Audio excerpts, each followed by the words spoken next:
কিন্তু জনজীবনের কোনো উন্নতি হয়নি এবং আমরা আসলে কোনো ধরনের যে নিরাপদ বাংলাদেশ যে প্রত্যাশা করেছিলাম সেটি আসলে কাঙ্ক্ষিত অর্থে আমরা পাইনি। যার ফলে আপনি দেখুন যে আজকে নারীরা যেভাবে ধর্ষণের শিকার হচ্ছে, শ্লীলতাহানির শিকার হচ্ছে, বিভিন্নভাবে হয়রানির শিকার হচ্ছে, একইভাবে সকল নাগরিকের কিন্তু একই পরিস্থিতি। তো আমরা এই জায়গা থেকে একটি কথা স্পষ্টভাবে বলতে চাই, এটির অন্যতম একটি কারণ হচ্ছে আসলে বিচারহীনতার যে সংস্কৃতির প্রচলন আমরা বিগত দিনে দেখেছি সেটি আসলে এখনও পর্যন্ত অব্যাহত রয়েছে। আমরা একটি প্রতিবেদনে দেখা যায় যে প্রতি 100 জন দর্শকের মধ্যে মাত্র 3 জনের বিচার হয়, অর্থাৎ বাকি 97 জন দর্শক কিন্তু আমাদের আশেপাশে স্বাভাবিক পরিবেশেই কিন্তু তারা ঘোরাফেরা করেন এবং একই সাথে এমন একটি জঘন্য কাজ করার পরে যখন তারা পার পেয়ে যান তখন কিন্তু তারা সেই কাজটি আবার পুনরায় করার জন্য কিন্তু তারা কিন্তু দুঃসাহস কিন্তু তারা দেখিয়ে থাকেন। সুতরাং আমার কাছে যেটি মনে হয় যে এই দর্শকদের জন্য স্পেশাল একটি সেল গঠন করতে হবে এবং স্পেশাল সেল গঠন করার মাধ্যমে তাদেরকে অতি দ্রুত বিচারের আওতায় এনে একটি দৃষ্টান্তমূলক শাস্তি আসলে স্থাপন করতে হবে। অন্যথায় আসলে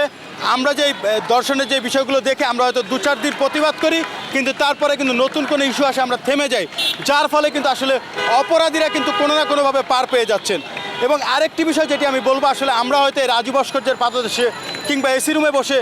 অনেক ভালো ভালো কথা আমরা বলতে পারি, অনেক প্রতিবাদী চেতনার কথা আমরা বলতে পারি, কিন্তু সত্যিকার অর্থে যদি আমরা পরিবর্তন চাই, আমরা দর্শকদেরকে নির্মূল করতে চাই এবং একই সাথে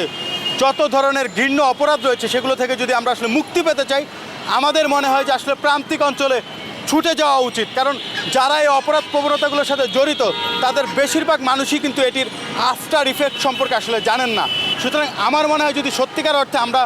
এই মানুষকে, অর্থাৎ এই ঘৃণ্য কর্মকাণ্ডে যেন কেউ লিপ্ত না হন, তাদেরকে আসলে সেটির ব্যাপারে সচেতন করতে চাই এবং এটির আফটার ইফেক্ট সম্পর্কে অবগত করতে চাই, তাহলে আমার মনে হয় সরকারকে আসলে নানান ধরনের পদক্ষেপ নিতে হবে যেন একদম এই ঢাকা শহর থেকে প্রান্তিক অঞ্চল পর্যন্ত যেন সকল মানুষকে এই যে বিভিন্ন ধরনের অপরাধ সম্পর্কে যেন তাদেরকে সজাগ দৃষ্টি করা যায় এবং এটির আফটার ইফেক্ট সম্পর্কে যেন তাদেরকে বোঝানো যায়, তাহলে হয়তো আমার মনে হয় যে অনেকখানি এ ধরনের অপরাধ কমে আসবে। 8 বছরের শিশু আসিয়া, তার ব্যাপারটা আপনার মনোজগতে কীরকম ইম্প্যাক্ট ফেলেছে? সত্যিকার অর্থে দেখুন, এটি আসলে কোনোভাবে কল্পনাই আমরা করতে পারিনি এবং যে ধরনের ঘৃণ্য কর্মকাণ্ড আমরা দেখেছি এবং এই যে তার স্পর্শকাতর স্থানে ব্লেড দিয়ে প্রসারিত করার যে বিষয়গুলো আসলে আমাদের মানে হৃদয়ে রক্তক্ষরণ হয় এক প্রকার। আসলে আমরা তো প্রতিবাদ করতে পারবো, আমরা সরকারকে হয়তো আহ্বান করতে পারবো, সরকারের হয়তো পদত্যাগ চাইতে পারবো বড়জোর, কিন্তু এই যে ঘটনাটি ঘটে গেল, এই যে যার উপর দিয়ে গেল এবং যেভাবে গেল, যে পরিস্থিতিটির সাক্ষী হলো, এটি আসলে একটি নির্মম অভিজ্ঞতা আমাদের জন্য এবং এ ধরনের ঘটনা কোনোভাবেই কাম্য নয়। একটি যে সুন্দর বাংলাদেশ আমরা চেয়েছিলাম, যে স্বাধীন বাংলাদেশ আমরা চেয়েছিলাম, যে নিরাপদ বাংলাদেশ আমরা চেয়েছিলাম, সেখানে এ ধরনের ঘৃণ্য কর্মকাণ্ডের আপনি শুধু আসিয়ার কথা বলছেন, ওর তো 8 বছর বয়স, আমরা 7 মাসের শিশুর ক্ষেত্রেও এই ধরনের ঘটনা দেখি। আসলে এগুলো আমাদের মনোজগতে কল্পনা করার মতো যে বিষয়গুলো না, সেগুলো আমরা ঘটছে, সেগুলো আমরা পরিলক্ষিত করছি। এটি আসলে আমাদেরকে ভাবা এবং নির্বিঘ্নে যখন আমরা থাকি আমাদেরকে কাদায়, একইভাবে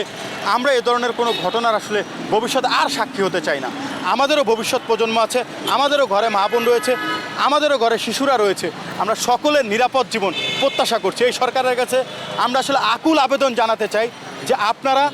আমাদের এই জননিরাপত্তার ক্ষেত্রে এবং নারী নিপীড়নের বিরুদ্ধে আপনারা 0 টলারেন্স ঘোষণা করেন, এটির বিরুদ্ধে আপনারা আরও শক্তপোক্ত অবস্থান, দৃঢ় অবস্থান নিশ্চিত করেন। অনেক ধন্যবাদ।